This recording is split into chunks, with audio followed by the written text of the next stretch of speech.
Ndabasuhuje abakunzi ba Iyungure BTV aho muherereye hose, Imana y'amahoro ibahe umugisha. Aha ni kuri Iyungure tuvuga ku bintu byinshi bitandukanye, hari inkuru z'urukundo, tuvuga ku buzima busanzwe, ikintu cyose tubona cyatwungura tukivugaho. Uyu munsi naguteguriye ibintu bine uzirinda gukora mu gihe ugishakisha ubuzima cyangwa se ukishakisha. Hahandi uba ugitangira gushaka wowe wa nyawe mu nzozi zawe, urashaka kugera ku ki? Nawe niba uri mushya akaba aribwo ugeze kuri iyi cano, nguhaye karibu.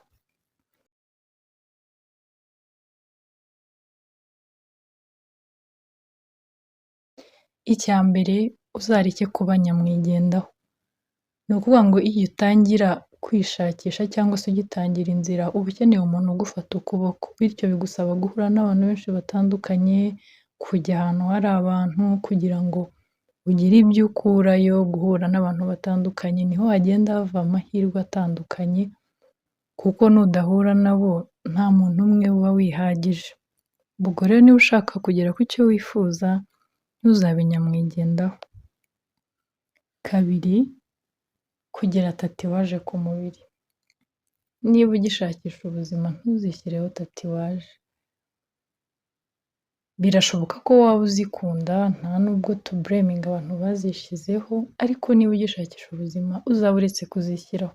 Biragoye ko wakwapurocinga umuntu wishushanyirijeho umubiri abona tatuwaje, biragoye n'iyo byabaho ni gake gashoboka, kuko umuntu akikubona ufite tatuwaje ku mubiri wawe hari indi sura akubonana. Rero niba ugishakisha uzaba uretse.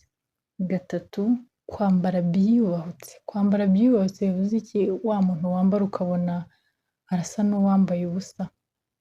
Ni ukuvuga ngo iyo wambaye ibintu byiyubahutse cyangwa se imyenda itaguhesheje agaciro, hari abo watarakitinga ariko ni ba bandi n'ubundi batagira icyo bakugezaho. Niba wifuza kugera ku nzozi zawe rero ugomba kwiyubaha kugira ngo nawe watarakitinga abantu biyubashye, ku buryo umuntu akubona akagukenera muri serivisi runaka, akagukenera muri ibi, ibintu bigufitiye umumaro.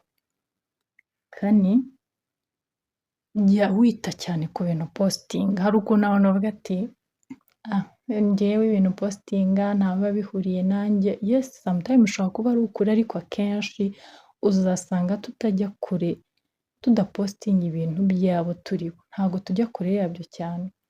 Ariko niba ushaka kugira aho ugera, ugatangira gupositinga uri mu bintu bidafatika, wasinze, warwanye, wakoze ibiki, nyine ya mico itari myiza.